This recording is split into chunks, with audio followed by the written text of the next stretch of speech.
Now, as some of you may remember, about 10 years ago, the government of British Columbia passed the Freedom of Information Act. And, in their infinite wisdom, also decided that they had to take every single piece of paper in every single file of every single office in each and every ministry from one end of the province to the other and totally reorganize it under a completely new and rather more complicated system. Which isn't actually the story I'm here to tell you. But when they got to the old archives, the ones dating back to the very beginnings of our province, well, some very interesting things came to light. For instance, did you know? In the late 1800s, there were few roads in the Kootenays. The rivers and railways were the main routes of travel. Scores of shallow-bottomed paddle-wheelers plied the often treacherous waterways. They supplied the silver mining boom that was happening in the area, and they transported the valuable metals out to the smelters. They connected the towns that sprang up overnight to support the mines. And they carried the countless crowds of passengers that flocked to the towns, all eager to strike it rich. Of course, where you have ships and you have treasure, you will always have pirates. And the Kootenay Lake River system was no exception. Of them all, the roughest and toughest and most to be reckoned with was Gunpowder Gertie, pirate queen of the Kootenays. A woman pirate, you say? Well, where else but here in the Kootenays? And this is her story.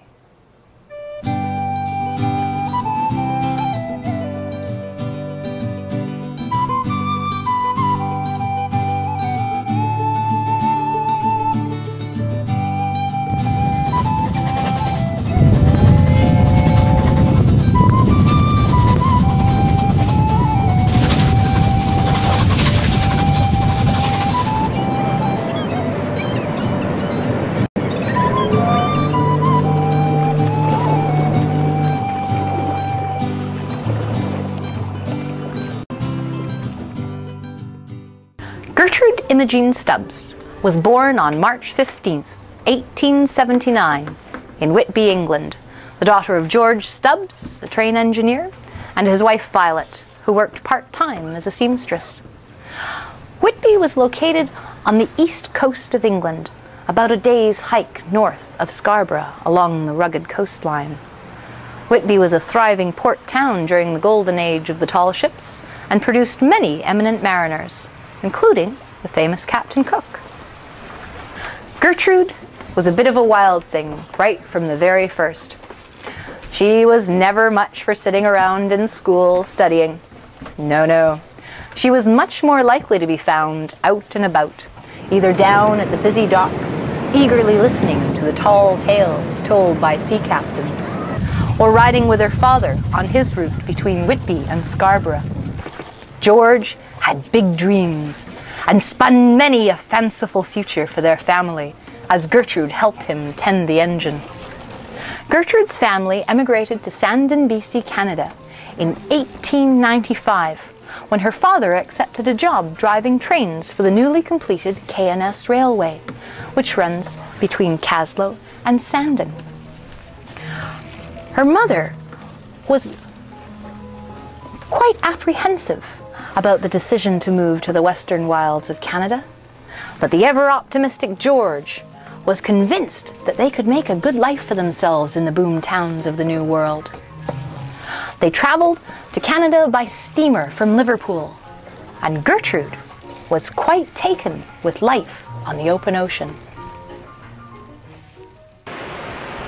Less than a month after they arrived in the bustling town of Sandon, Gertrude's mother was tragically killed in an avalanche that destroyed their home on the steep slopes at the north end of town.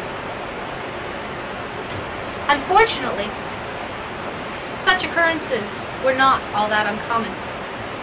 In those days, people would insist on cutting firewood directly above the town site, leaving little forest cover to stabilize the deep snows of winter.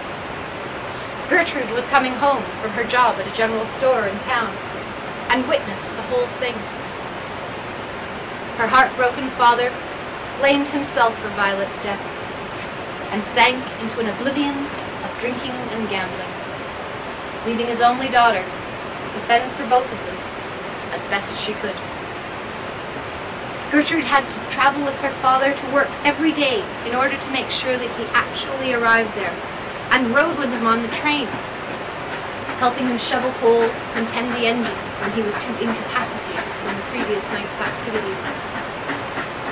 Finally, as he slid further into debt and depression, Gertrude was left practically tending the engine on her own, in order to enable her by now constantly drunken father to keep his job so they would not starve. After his death in 1896, the K&S Railway would not allow Gertrude to continue working for them on her own merits. In those days, their policies did not include hiring women. Come vacant, young-hearted, come no one. Come show me the truth where it lies. Come heaven, hell or high water, and I'll give you a new pair of eyes. Stranded in Kaslo without a penny after paying off her father's debts, Gertrude found that what honest work she could come by as a woman paid basically starveling wages. And after barely managing to eke out a living through the winter, well, she'd had just about enough of that. So she cut off her hair short, disguised herself as a young man, and hired on as a coal hand aboard the stern-wheelers. There she was happy. Her knowledge of steam engines soon proved so useful, she was given more responsibilities, and then a promotion. But it didn't last. It was a common custom in those days for the different stern-wheelers to have races against each other on the lake in order to determine whose vessel had the superior speed. Gertrude was on duty in the engine room when the boiler overheated, and the resulting explosion blinded her in her right eye and knocked her unconscious. Gertrude was taken to the hospital, where the attending physicians soon discovered she was not a young man. Without even compensation for her injury, Gertrude was given the sack, and no stern-wheeler or railway company would hire her. In those days, nobody hired women. Furious that she could not do the work she was good at, just because she wasn't a man, Gertrude Imogene Stubbs swore vengeance on the stern-wheelers, and Gunpowder Gertie was born. From there, little has been known about her life until just recently. You see, most records of her exploits were suppressed by the provincial police, who were most thoroughly embarrassed by her when she stole their own patrol boat to mount her buccaneering campaign against the stern-wheeler and railway companies that had treated her so poorly.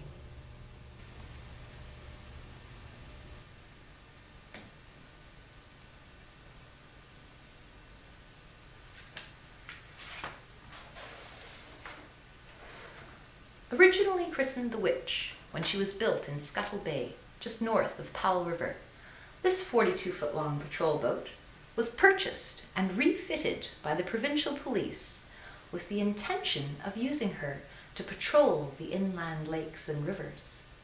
She was transported inland by railcar, where her wooden hull was sheathed in iron, and her stern was remodeled and fitted with 2 of the first ever ducted propellers. Now, unlike the modern propellers we are familiar with today, these experimental propellers were only half submerged below the waterline. There was a funnel over the part of the blade that was above the water, directing the churning water up, thus immersing the entire propeller. This allowed the vessel to have an extremely shallow draft of only 18 to 20 inches. Her powerful steam engines could drive the boat at speeds of up to 22 knots, making her the fastest thing in the water at that time. Her speed and agility, combined with the water-cooled Gatling gun mounted on the bow, made this little boat a fairly formidable vessel. The Witch arrived in Nelson by railcar on the evening of February 12th, 1898. On the morning of February 13th, it was gone. It was a feat any modern master magician would envy. To this day, no one has figured out how she got the boat from the railcar to the water without so much as being seen or heard. But she did, and the next time that boat was spotted, she was sporting Gertie's hand-sewn Jolly Roger and robbing the Nasukan at gunpoint.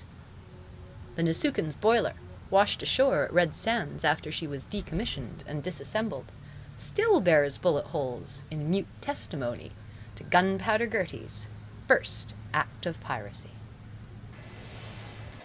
From 1898 to 1903, Gunpowder Gertie steamed up and down the Kootenay Lake River system in her stolen gunboat, now rechristened the Tyrant Queen, attacking and robbing the sternwheelers of their cargoes, gold and silver from the local mines, and payrolls on their way to towns. She would appear out of nowhere, brandishing the small but deadly Gatling gun, relieve the passengers of their valuables, the sternwheelers of their payloads at pistol point, and then vanish. Communication was a lot slower in those days. You couldn't exactly pick up a phone or send out a fax. And by the time the provincial police got word that Gunpowder Gertie had struck again, well, like as not, she'd be long gone. Try as they might, the law could never catch her. The sleek and speedy Tyrant Queen could outrun anything else on the water at the time, and Gunpowder Gertie knew every little twist and turn and isle and inlet on that lake system. She could hide the Tyrant Queen in the tiniest of creeks, camouflaged from prying eyes, till venturing out to strike once more.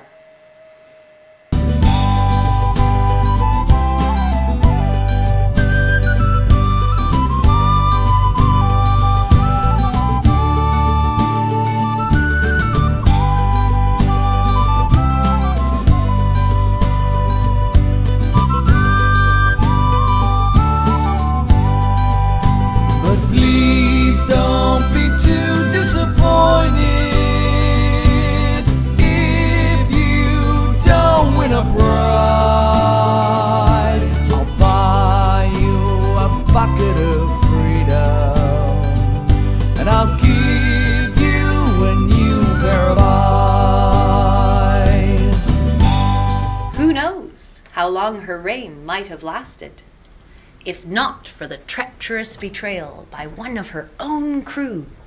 Bill Henson, her engine man, grew dissatisfied at his share of the booty, and in 1903 he went to the provincial police, and in return for a promise of clemency and a handsome reward, he sold out Gunpowder Gertie.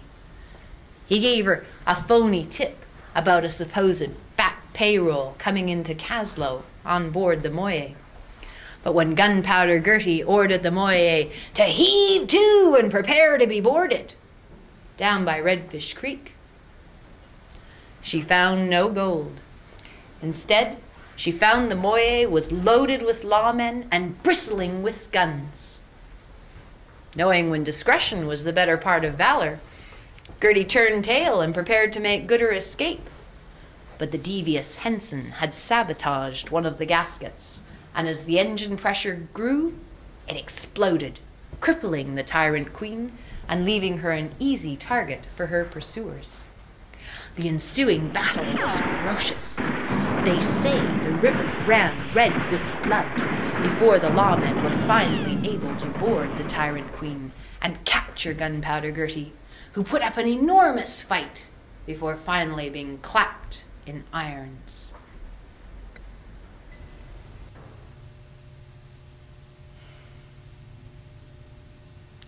Gunpowder Gertie was sentenced to life imprisonment, but died of pneumonia in the terrible winter of 1912.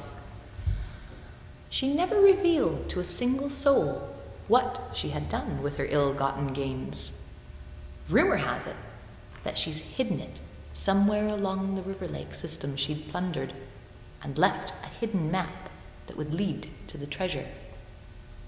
As all her crew perished in that final battle, including the turncoat Henson, Gertie shot him in the back when she spotted him trying to jump ship during the fray. So she took her secret to the grave. And to this day, no one has yet discovered the final resting place of Gunpowder Gertie's gold. And that is the legend of Gunpowder Gertie, Pirate Queen of the Kootenays.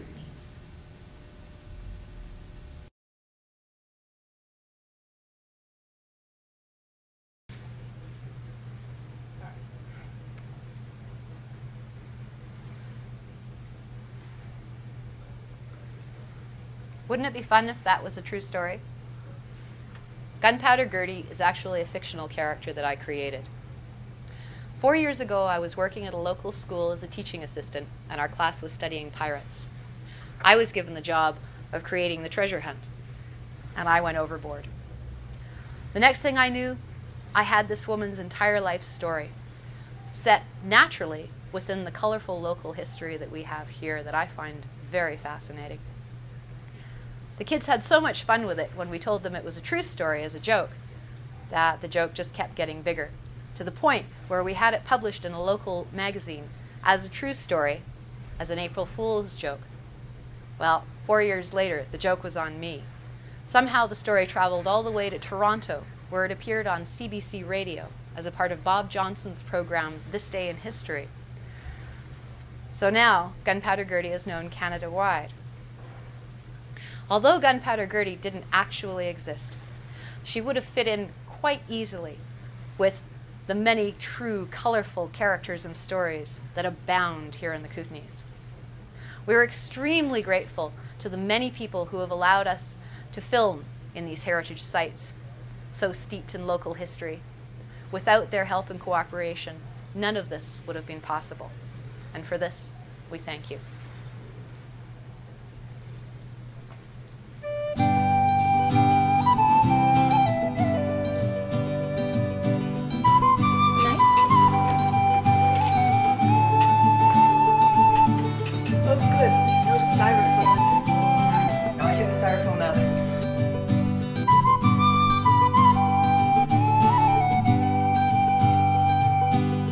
Vacant, young-hearted, come no one. Come show me the truth where it lies. Come heaven, hell or high water, and I'll give you a new pair of eyes. But please don't be too disappointed a prize. I'll buy you a bucket of freedom, and I'll give you a new pair of eyes. If you love me, come love me forever. If you hate me, leave me alone. I'll buy you a moment that's sweet, dear, and I'll give you a dog for the bone. But please don't be too disappointed if you don't win a prize. I'll buy you a bucket of freedom, and I'll give you a new pair of eyes.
course, where you have ships and you have pirates, you will always friggin' have treasure, no?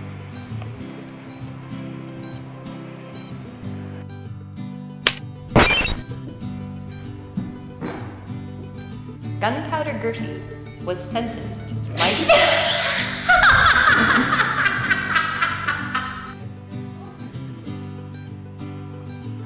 Nope, that's not good. Okay, no, I think it's good. Look.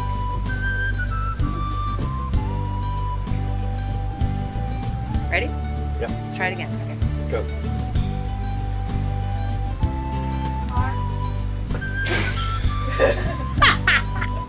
Sad stuff. Go. Stranded in Kaslo without a penny after paying off her father's debts, Gertrude found that what honest work she could get as a woman paid basically starveling wages. And after barely managing to eke out...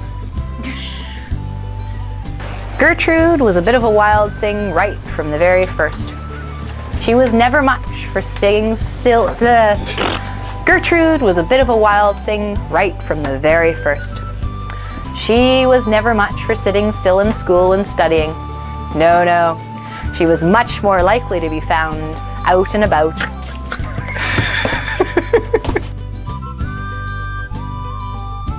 forget where I'm supposed to start. And this is her story.